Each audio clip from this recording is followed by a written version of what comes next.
And the 2018 ASEAN Business Outlook Survey published by the American Chamber of Commerce in Singapore and the U.S. Chamber of Commerce show that 26% of American businessmen are of the opinion that the Duterte administration is very ineffective in promoting business confidence and investment. However, another 26% thinks it's only slightly ineffective. The main culprits are tax structure, corruption, and lack of new government incentives. AmCham Senior Advisor John Forbes joins us on set today to discuss this. John, good to have you back. So many of these surveys, Sean. Yeah, including the one you guys just published, shows that Vietnam, Myanmar, and Indonesia actually far ahead of the curve compared to the Philippines in terms of getting investor interest. Where are we lagging behind? We have been slipping. Well, first of all, let me comment that that's not entirely true, because at the beginning of the Aquino administration to the end of the Aquino administration, foreign direct investment increased by 500%. So it moved up to a new plateau over the last 3 years of about $6.5 billion a year. Now, if you talk about the other countries, let's be specific about not a country like Myanmar, which actually is getting less FDI because there's less interest there, there's less to invest in at the present time. It's still quite backwards. But the fact is that in the first half of this year, Vietnam has received $17 billion in the first half of this year, more than Indonesia in the first half of this year. And the Philippines has received $3.6 in the first half of 2017, which is down from $4.2 in the first half of last year.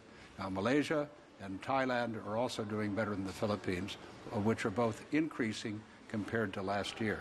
Okay, so why is the reason that that's happening? The study actually points out some pros and some cons. So let's do the pros first. U.S. businesses like the fact that we have well-trained people at a relatively low cost.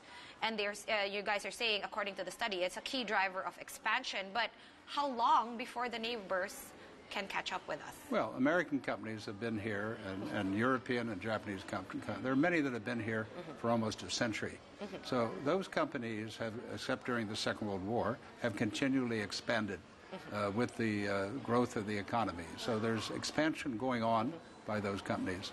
A lot of the FDI figures have to measure new companies coming in, and just because these existing companies are here, unlike, say, Myanmar, which was closed for 40 years, or Vietnam, which was at war for 50 years. So there's a steady expansion going on. And the study that we're talking about showed 70% of the respondents said they would expand, which was about the same as it was in the other top countries, if you have that figure. Yes, there you go. We do. That's the figure. All right, so you're basically saying that businesses have been in the Philippines for a lot longer. That's why, the baseline effect is a lot lower in other countries such as Myanmar, which has been closed off and just recently opened. So let's talk about the cons right now. Of course, tax structure was lowest on the list. A lot of people not satisfied with that.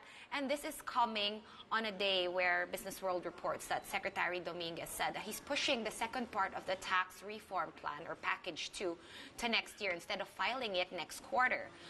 What are your thoughts on delaying this tax reform plan? Well, if it's an effort to bring the income tax down, corporate income tax down, that it's been quite a few years since it was reduced, and it's one of the highest in the region. So whether it comes 3 months from now or 6 months from now is not going to make any difference. The important thing, as far as moving it down to 25%, which is what the government is targeting, is that it takes place sooner than later. I mean, in the sense of next year as opposed to the next administration. This administration is tackling tax reform, and the last administration, when they got the idea to tackle it, it was much too late. It was in the second 2 years. So we admire the fact that this administration is starting the tax reform issue early on, when its popularity is in the highest, and to get as much as they can done in the 17th Congress. All right. What about the lack of new business incentives? I mean, the BPO industry, again, we've been discussing this for so long. Also, in forums, I've seen you guys discussing it. A lot of our BPO companies here are also American-based, right? So that sector is actually starting to lose a lot of incentives, maybe not. So it's up for debate right now. So according to that publication that you have over there, the Arangkada Philippines, and the implementation of the 0 to 10 point socioeconomic agenda, it highlights the need for us to retain our current incentives. What happens now if we lose these incentives? We've been saying that for at least 10 years. Okay. The issue of the rationalization of fiscal incentives, which was initially proposed in 1995. Can you imagine?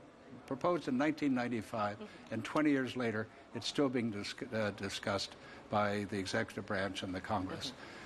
Is that if you fool around too much with the PESA structure that you presently have, that there's risk, if the incentives are reduced, of losing BPO to other countries. The Philippines is 10 to 15% more expensive than India. There's an example. And in a recent worldwide annual rating, the Philippines fell below China. And India. And well, it was behind India. It is, was again, second. according to Tolon's 2017 report. Yeah, so we're number 3. I think China's number 1, India's number 2, and the Philippines is And Manila and Cebu fell further down. So that's a bit of a wake-up call. According to the BPO industry. There's another factor that's going on, is that the industry is maturing, and therefore its growth, either in terms of revenue and employment, will slow down in percentage terms, maybe not the number of people, but more worrisome is that most of the skills are in the lower paying skills that are exposed to something coming along very, very fast, which is artificial intelligence, computers that can talk just like I'm talking, and answer half of the questions that you're asking me. So the lower skilled people in the BPO industry, call center industry, have to be reskilled because they're going to be replaced.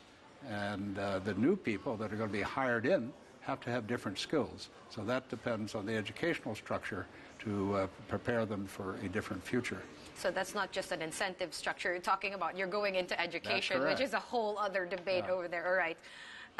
So also, another thing that Secretary Perina, this happened over the Arangkada Forum, he did say he wanted to open up more investment areas to foreign ownership without actually specifying which ones. But he did give us a clue. He said retail, trade, certain professions, public utilities, and contractors. Which ones would be very, very appealing to U.S. businessmen? Well, there's a measure and there's a chart in the publication we put out, which is available at the Arangkada website for anyone to visit or to download, that the Philippines is viewed among the competing ASEAN economies as more restrictive on foreign investment in terms of the rules.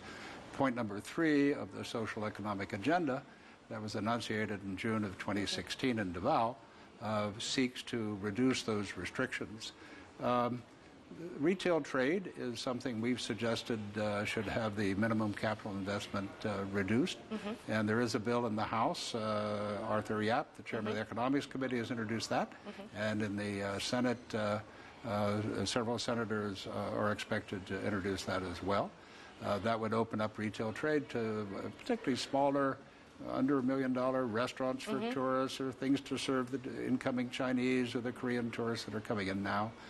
The Public Services Act, which is passed in the House 2 weeks ago on third reading, and is expected to be taken up later this year in the Senate, would open up public services, which have been confused for 80 years as public utilities. Yes. So there could be more competition in transportation and in telecommunications, where the President and the administration want to improve the speed and lower the cost of broadband. And finally, in construction, there's a view that to do all of the build projects, they're going to need more foreign construction companies and foreign skills as well to get them done on time. And there are 4 or 5 laws that are in the foreign investment negative list that currently have restrictions. All right. So I guess on a scale of 1 to 100, how bullish are you that this administration can actually get all of these things done? Well, at this point, at the end of the first year, with 4.5 to go, we're bullish. Not everything. I mean, for example, one of the major newspapers 2 months ago measured what the previous administration had accomplished in their Philippine development plan with smileys. So about half were happy and about half were somewhat disappointed. Okay. So that's probably true of every Philippine government's development plan. But this one has a determined group of economic secretaries, and they're starting off fast. So we're optimistic. All right, optimism, everything we can hold on to at the moment. Thank you very much, Senior Advisor for AmCham, John Forbes. Thank you.